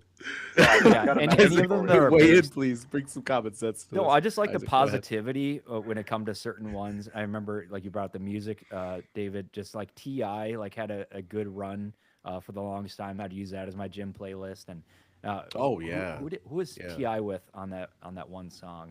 I'm blanking. If you Justin could jump on Timberlake? it. You talking about Dead and Gone? No, it was a female.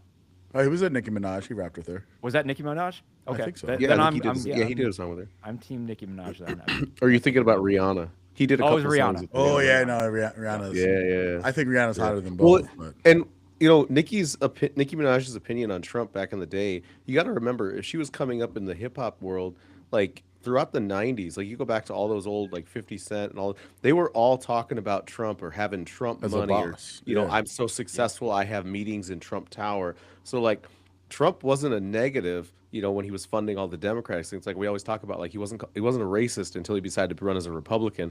But so she was coming up in an industry where all the people that would have been icons to her or inspirations to her for her music were all praising Trump, right? And saying, and like he was like this positive, like this is the ideal we're aiming for. Like we're leaving, you know, the struggle, we're leaving, you know, the ghetto or whatever, and our aim is to have a room in Trump Tower or something like that. yeah. Isaac, I what know do you Isaac, think? you're gonna say something. Yeah, yeah. Yeah. Yeah, Cardi B or Nicki, Isaac. So okay, well, on the question, I don't like to answer it, but I do still have to say Nicki Minaj is the correct answer ultimately. But I want to add this about the speech. So I was watching her interview with Erica Kirk. It was really cool to see actually. We were all taking, not even kidding, we were legitimately taking bets on who it was going to be, and Nicki Minaj was who we thought it was going to be because we figured it is cool how she's been coming up in the movement more, and I agree with that. I like the whole thing. I was applauding everything.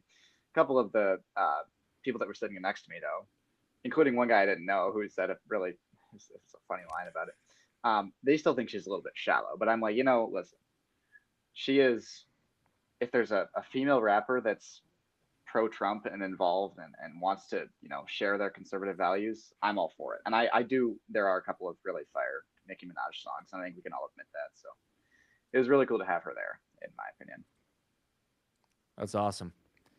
All right, that's a good topic, David. What about you, AK? What else you want to talk about? Yeah, so AmFest, they have began conducting straw polls. Like from a data perspective, if you're trying to figure out messaging, what you need to work on in regards to different groups, whether you're talking about millennials, Gen Zers, men, rural, urban, like all these different demographic groups, you want to get good polling data. And earlier, Drew, I think you had mentioned that they had record attendance, like maybe 30,000. I read somewhere it might have been as many as 40,000.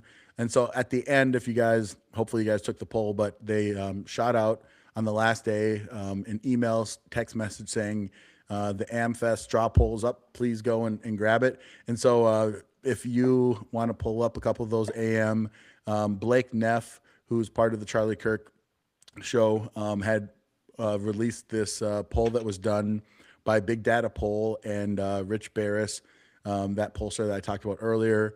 They had a bunch of really interesting questions that they've released. The first question to me, which is most important, is in regards to who the body felt would be the top pick to be the next president for the nomination in 2028. And yeah, man, it's actually the third link. Go to the third link, AM. It showed that Vice President JD Vance absolutely crushed it. And I mean, nothing like it has been done before. Like even when President Trump, like going a few years before President Trump became the nominee, so you'd have to go back to AmFest 2023, even though I can't remember exactly. So during AmFest 2023, I don't think that President Trump had announced, or maybe he had just announced, but he didn't even get this. So according to this poll, JD Vance ended up with 82.6% of the vote. And that, again, that's huge. Second place, Marco Rubio. Third place, Ron DeSantis. Like, dang, man, like people really aren't that fascinated or curious, at least at this point. And hey, man, we still got time to go until the 2028, because we're talking about not 2026, 2028 general election. And then you have Donald Trump Jr. right up in the mix. And then you got some Ted Cruz, Glenn Youngkin. There's a decent percentage, like 3-4% undecided. And then there's more write-ins than undecided. And I guess Donald Trump actually was the leader of the write-ins. So Donald Trump has basically had more votes than Ron DeSantis. So it's just super fascinating. So I'm just kind of curious what everyone's thoughts are on JD Vance. Now, personally, again, as Republican National Committee man, I am in support of whoever can win the nomination. But in this case, my voice doesn't matter. I can't put my thumb on the scale. I'm a JD fan. I'm a JD Vance fan, or a JD Vance stan, however you want to call it. I think that he will be an amazing 48th president, which is funny because he's like the 48th vice president, I believe, right? Is he the 48th vice president? Maybe whatever number he is, but he'd be the 48th president. So I like JD Vance. What do you guys think? Yeah, Be surprised by this? I'm JD all the way. I don't see any other viable person. Like, it's for many reasons. First, the comedy. Like, he can, joke something off and then respond to it in just like very good. So alone with that, many other President Trump can do that, obviously, but there are so many other presidents that cannot. So just to shake something off, that's obviously not a skill that's a skill that I'm working on. I'll put it like that. I need improvement when it comes to brushing things off my shoulder and wondering if people are talking crap or just, doing their thing, or if they had intentions. I think he can pick up on that really quick when it comes to reporters, and then just pivot to what he's really talking about and what needs to be talked about, not some bogus kind of whatever some person saw or said or whatever when it came to it. And then second, like, the dude is intelligent. Like, he can remember things. He knows what he needs to talk about when it comes to the where America should go. And it's so cool that he doesn't get caught up in the BS. And then, like I said, with the comedy, like, I didn't even know he knew about the JD Advance, the meme, the AI stuff. I follow Jeremy Riggs, D-Day Cobra, Geeks and Gamers on a lot of his politics that he's been doing. And Jeremy calls him. He's like, "I'm dumb. What do you like? You don't have to listen to what I say, but I listen to it for the entertainment." And then he throws the politics in there, and he starts off his stream with this JD Advanced AI thing nearly every time, and it cracks me up every time. And then I see that who was it? Benny Johnson brings it up as a meme at AmFest and shows the two pictures, regular JD and JD Advanced, and it's like the bigger face, the beard, the longer hair. It's like me. And JD actually did that for Halloween and dressed up as that for a photo op. So I'm JD all the way. Yeah, I think to your guys' point, and then to stack on top of that, he's got a honorable military career in his past. He respects our military, right? I don't see them dialing back the Department of War and calling it the DOD or something again, right? We're gonna I see a better future for not just the country, but and like our national defense, but also for like the veterans when we get out. As one of the street polls I got to do was talking about like the immigration fraud stuff, and the thing I brought up was that we have a bigger problem with veteran care in this country and homelessness, and I see not that any one person can fix everything, but I see, like you said, he's intelligent, he's funny, he's approachable, he's somebody like he's willing to go on the podcasts, he's willing to go on he was on Joe Rogan, and I think he was on Theo Vaughn as well. I think there's like I think we talked about it in the past where there's like a full like 5 minute clip of him just like nonstop laughing with somebody as of some joke they made on the show that he was on, and it makes him relatable, but he also has the grounded respect with what he's done with his life. Coming up from where he the poverty that he was born into to having that successful military career, and yeah, I'm a JD Vance person. What about you, Isaac? Yeah, I've been trying to think about how to word this right, but I'm on the JD Vance train, and the reason is because I think he is personable. I think he has a sense of humor, which is great. He holds himself very well. He has quite the upbringing, and he told us about that at Amfest too. He has his book, but I think really what it comes down to with him, the part that I admire a lot is I mentioned this a bunch of times today. He did make that unifying speech, which is it went over very well with everyone. But whoever picks up the torch from Donald Trump, if they're gonna move past whatever MAGA really is, they need to have the same conviction that Donald Trump does, and I think he holds that very well. So since he does, I think that he is naturally. I mean, if he runs in 2028, he has my vote. Yeah, the thing that I find probably most fascinating is that JD Vance seems to truly understand the ethos of the MAGA movement and America First. And I think what was significant about his speech is that he didn't throw any group under the bus, but he still expressed his values. And to me, I think what is hard to follow a President Donald Trump, he completely broke the mold of what it means to be a president. He broke the mold of what it means to be the leader of a political party. And he just was like, whatever, I'm going to be me. And that's hard to follow up with someone who would argue is more kind of in that vein of like, JD Vance is in Ohio. He decides to run for U.S. Senate. Running for Senate is a completely different beast. But then he was able to then also really say, I'm going to go from the like standard prototype boilerplate, Republican senator. And now he truly understands what the Make America Great movement is about in America First. And it looks like we got a video pulled up, part of his speech. Is that what that is? Or is that just a think just a photo. Oh, just photo. Okay. But yeah, man, I mean, That's one of the photos I got with our cool badges. Oh, yeah. And see, to me, that's what's most impressive about JD Vance is that he has that ability to, I think, carry the torch, but also even give more deliverables, if that makes sense. At least he's giving the implication that he understands the true pulse of what's going on in the MAGA movement, because that's the coalition that we're going to have to reassemble going into the 2028 election cycle. Of course, 2026 is significant as well. But I want to move on to another poll that was in there, another poll question.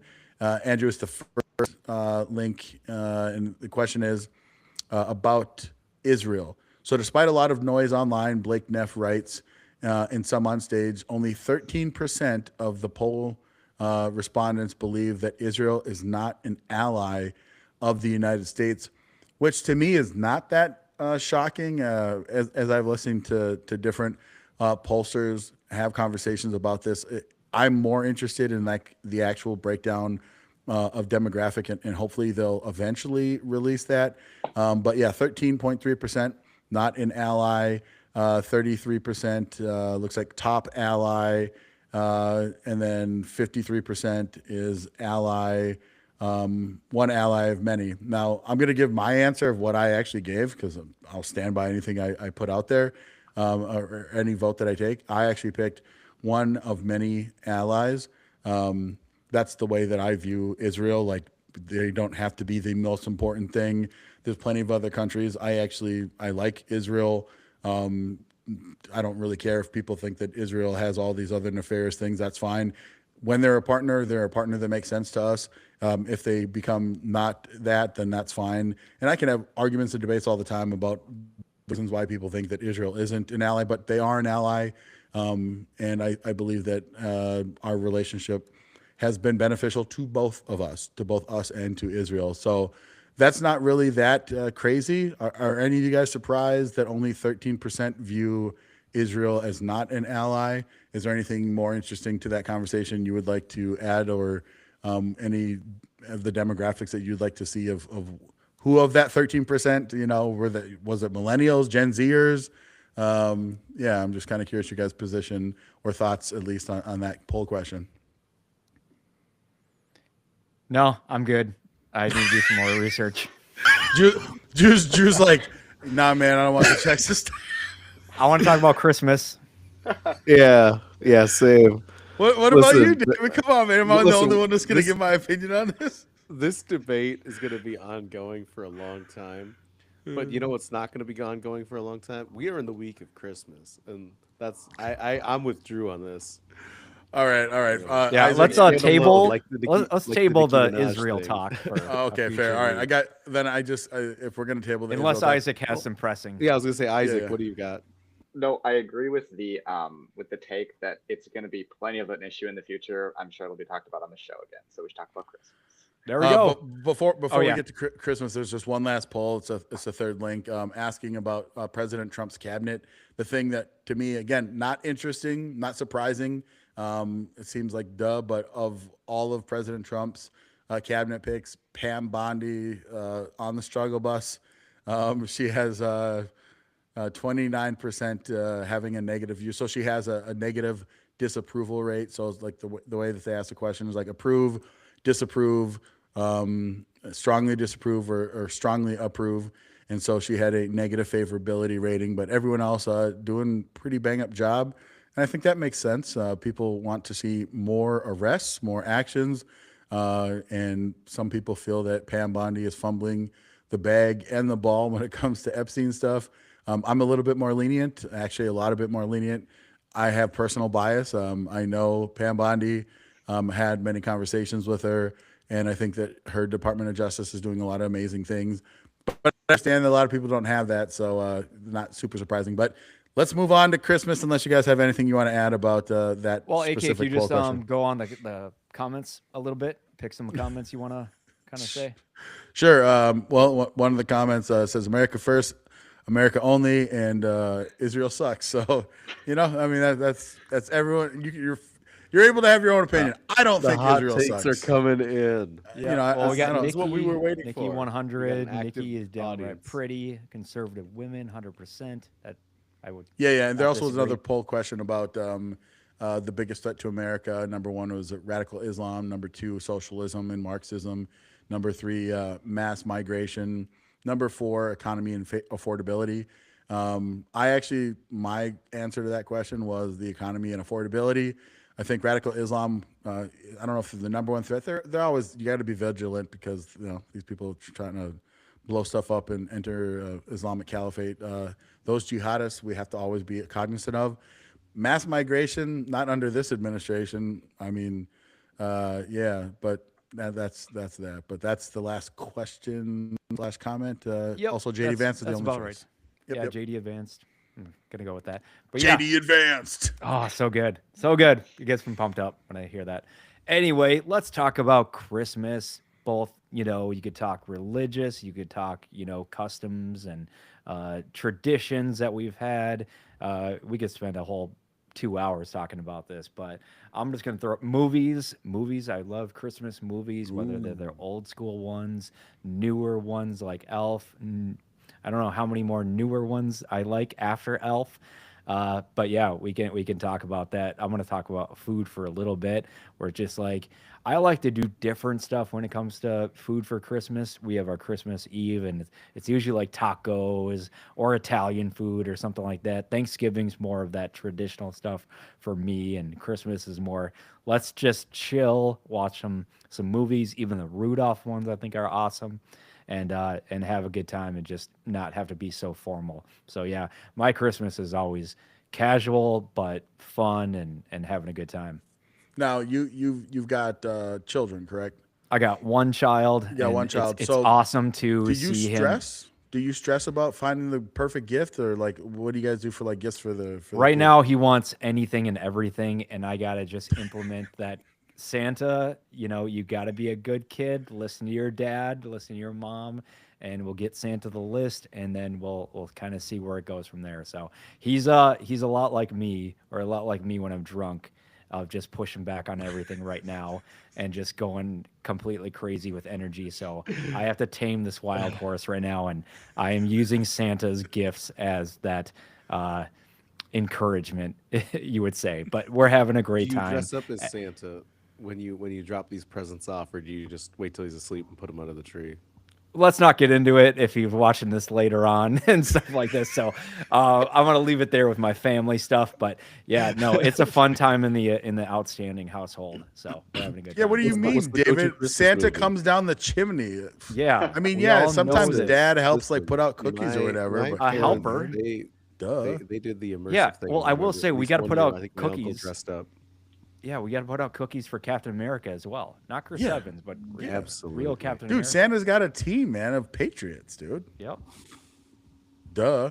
Isaac, what do you do for yeah. Christmas? Talk to us about your Yeah, save well, us. Yeah. So, well, I mean, I celebrate Christmas. I usually with my one side of the family on Christmas Eve. It's always a good time. They're in town now. They're from Pennsylvania, so it's always fun. Yeah, we have chili on Christmas Eve. I think I don't know if that's a normal thing to do, but I always appreciate No, but it sounds so great. I like it. it does, yeah.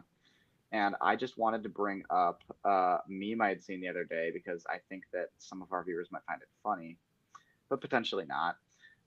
It says something like, "Wow, why did Santa just ignore the cookies and take 17 beers from the fridge?" Well, I don't know, but maybe we never will. So, Yeah. so that's all. But I mean, yeah, and then we have gifts. I am usually a late gift giver, and that's one of my downfalls. So don't tell anyone of that in the household though, because they assume I've already gotten them. So So if nobody can get a hold of you in the next 2 days, it's because you're running from mall to mall to mall. yeah, pretty much, yeah. David, what are your Very accurate. unique or regular cliche kind of traditions? Yeah, absolutely. Well, I think one of the big things is like putting on a good Christmas movie. I have two go-tos depending on if I'm with like the grown up friends or family, or like if my sister's children when they were younger, we would watch the Polar Express, like all of us together. And that was Oh, kind of like the thing. no. We'd get hot chocolate and all that. Okay, And now I then don't the like other you one is anymore, David. fair enough. The George C. Scott Christmas Carol, I think, is the best, other than the Muppets, is the best version of the Christmas Carol because it's the closest to the book. And it's just there's so many good life lessons, and it's actually one of those like at least in my opinion, it's a deeper movie, and I love watching something it's just deeper. And it's just a reminder, like on an intellectual level, at a spiritual level, like to be a better person. It's probably my favorite version of that film. And those are kind of my two go-tos. And I'm grateful that this year I'm not going to be gaining a ton of weight over the holidays like I did in the past when my sister's children were little, and they'd all do like the let's make Christmas cookies. And there's like, she has a small army, so there's like 6 or 7 of them depending on the year.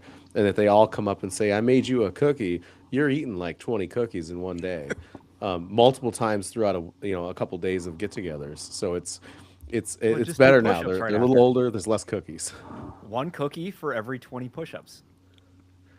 Like every 200 push-ups, depending on the type When of cookie. we get to some January episodes and we talk I health and heard fitness, I'll that show you the an before picture. Oreo equals 1 mile. Like you need to do a mile of running to work off 1 Oreo. I don't know if that's true. It's just what I heard. Then I Sounds still about owe right. the universe a couple thousand miles. Dang. I mean, I've crushed an entire pack. I have too. Hey, I'm a Oreos. skinny dude, and I get hungry, and I will eat. Okay, Chips Ahoy, peanut butter and chocolate chip Chips Ahoy. I could eat a whole thing of those Oh, I with milk. crush. I switched to almond milk eventually, and that's even better Nice. with cookies. But Quick shout out to our producer AM, but he just dropped in there that his thing is Jingle All the Way, the Oh yeah, a good one. dude. the old That's Arnold yeah. movie. Yeah. Shout out to the Zennials. I bet Isaac has no idea. Jingle All the Way is great. He probably Especially with doesn't know who Arnold Hey, is. back in the day, there was no Amazon. You couldn't get gifts in 2 hours or whatever. Stuff would run out. I remember I wanted the Super Nintendo for Christmas, and my parents got it. They actually went to Funcoland, which used to be, or it turned into GameStop. It was Funcoland, which I thought was pretty You know, I'm like, what are you talking about? Get me a used one, get me the Target one or whatever. But no, I was grateful that I got that Super Nintendo. What else? I was too old for the Tickle Me Elmo, but that was the biggest thing in the like early '90s. Every child wanted a Tickle Me Elmo. It was the I weirdest thing to remember the me. commercials for that. Yeah, and parents had to like they were paying money, like $50, $100, $500, driving all over the state to get these presents that you couldn't get back, like you can nowadays on Amazon and always having them shipped to you. It was if it was gone, it's gone. And Jingle All the Way, you see Arnold Schwarzenegger and Sinbad like fighting for this action toy. It was ridiculous. Turbo Man, Turbo right? Man, Turbo that's Man, what it was. Turbo Yeah. Man. Yeah. Isaac, it's what you're going to be experiencing the next 2 days while you're trying to get all of your family members' gifts. So you should actually watch this movie for research purposes, so you know how to Yes. slide down banisters effectively. I to saw get past Santa gravity. Claus with Tim Allen in the theater. I'm a big theater guy since day one. So I saw Elf and I saw Santa Claus in the theater, and I'll always have those memories, that shared experience in the theater, with friends and family and everybody else, going to that. So yeah. Yeah. Look at It's a good all the time. way up on the screen. 1995. That's ancient Oh, history man. now. Anybody that remembers that movie, you should probably go get your knees checked. Get your knees checked. Yeah, dude. I mean, listen, that would have put me at 11 years old. Fantastic movie. To answer the question though about Christmas stuff, so my family, we didn't have any specific tradition. Like it changed like from year to year. We didn't have any specific meal that we would do. Our big thing was like we're just getting together to honor that Jesus Christ, the Savior who died for our sins, was born. And I don't want to hear any of the, it's not the actual date. I don't care. It's about celebrating the idea and the intent. And then giving gifts was always pretty big. I grew up super, super poor. So, like, we actually would get gifts from the community, to be honest. And part of that gift giving process is that we would go then as one of the recipients and we would go and sing Christmas carols. But we never had like a specific meal, but it was just about getting together. And, for those of you that know, my mother and my father, both of my grandparents on both sides of my family, and my sister have passed away. So my side of the family, there's only two of us left, two younger brothers. I have aunts and uncles that are spread across the country. But on my wife's side, she has her grandma and then uncles, aunts that live here. And then there are 17 nieces and nephews. And then I have one niece on my brother has a kid. So we usually get together with some of them. We either host or something like that. So really it's just about hanging out with family, man. And we'll watch usually some football. We'll usually also try and, put on whatever movies going on that people are watching, or like something on Netflix or something like that. That's at least friendly enough for the whole family to enjoy. And it's just children running around everywhere of all various ages. The youngest niece is a year and 4 months old, and our oldest niece is 21. So it's just a huge amount. And again, there's 18 altogether. So yeah, man, that's our Christmas tradition. That's awesome. No, that's good stuff. Yeah, let's wrap it right there. Go into some closing remarks. You can talk about a little bit Christmas stuff if you want. AK, where can people find you? What do you want to say before Christmas happens? Yeah, this has been amazing. I don't know if we're going to have another episode before the end of the year. This is episode 7 in the books, right? Episode 7? Yes. Episode Yes. 7. It's been awesome to Yes, be able sir. to have both of you gentlemen starting this podcast with me. I've had an amazing time, but you can follow me at Real AK Kamara on X, Facebook, and Instagram. And you can also follow me over on TikTok at AK Kamara. I actually just dropped a video earlier today. Basically, Department of Homeland Security is now increased their bonus from $1,000 to $3,000 for those people that are in the country illegally that self-deport. They can get $3,000 Christmas bonus to go home. So go home. So go and watch that video. Also, please make sure that you follow this podcast. We have an X account, CW Unchained. Also, you can follow us on Facebook at Culture Warriors Unchained. And that's it for me. I hope you guys have a Merry Christmas, a Happy New Year, and we'll see you probably next year. We're doing Hey, it we'll do online an in person. I'll do an episode. We'll do an episode next week. I mean, Yeah, I don't think I can we'll do figure it episode out. next Yeah, week, so that's I'm why, game, but, AK. yeah. So that's why I'm saying Happy New Year, because I can't do next week. So Hey, don't speak for all of us. All right, David. Come on now. Absolutely. David Webster here, and I just want to tell everybody, have a Merry Christmas. We're, as Trump said, we're saying Merry Christmas again. You can find me at 50 Webster on X. Otherwise on Instagram, it's david.webster. And basically that's kind of it anywhere else. But yeah, like AK said, subscribe, share this with your friends. Keep the conversation going in the chat. Throw in your Christmas traditions. What do you guys do? Do you go to church? Do you do a pageant? Do you go caroling? Any of that? And yeah, it's just been this year has been incredible. I can't thank the two of you enough for the experiences at AmFest, and then just getting to be on the show with the two of you guys. And I look forward to many more episodes and many more Christmas debates in the future. But yeah, Merry Christmas, all of you. Awesome. Isaac, where can people Yeah. find you? And last thing to say about Christmas. Yeah. I love Christmas. It's amazing this year that AmFest got to lead up to Christmas. I'm glad that I got to see you and AK or you, David, and you, AK, also at AmFest. Incredible experience. I just want to, once again say for any of the people watching that might be in college somewhere, try to get involved with Turning Point. It's an amazing organization. That's the type of thing that we lead up to. Yeah, you can always find, I won't share my personal, but you can always find us at TPUSA_MSU Mankato on Instagram and TPUSA Mankato on Facebook. And yeah, thank you again for having me on the show, and hope everyone watching has a Merry Christmas. Outstanding. I am Drew Outstanding, as you can see, and you can find me on X, mostly at Drew Outstanding. I'm going to get more, now that we got some snow, more into some YouTube and some adaptive sports, sit-down skiing. Please check that out. I need some encouragement to get out on the mountains, on the hills in Minnesota, because we don't have mountains here, and do some awesome things. I'm so excited. I'm grateful for America Fest, the guys here, AK, David. We had some amazing times. I'm going to go back every year. Like, people have to pry me from that. I'm clearing off my calendar for the years to come, and just going to make it an amazing thing. But yeah, you could follow me on both those two things, and I'm looking forward to Christmas. It's going to be absolutely amazing to just have this time. And then, like you said, Isaac, the religious part is so much, and AK as well, the biggest part of it for me. So I'm actually going to go to service on Christmas Day. I haven't done that before. I always go on the Sunday before and afterwards, but I'm going to dedicate some time to doing that, because we started off this podcast after Charlie Kirk and more people going to church. So I'm going to do that as well. So shout out to our producer, AM. Appreciate all the help keeping us together. Culture Warriors Unchained. Keep following us for the new year. We're going to have an amazing time, and take care of yourself out there.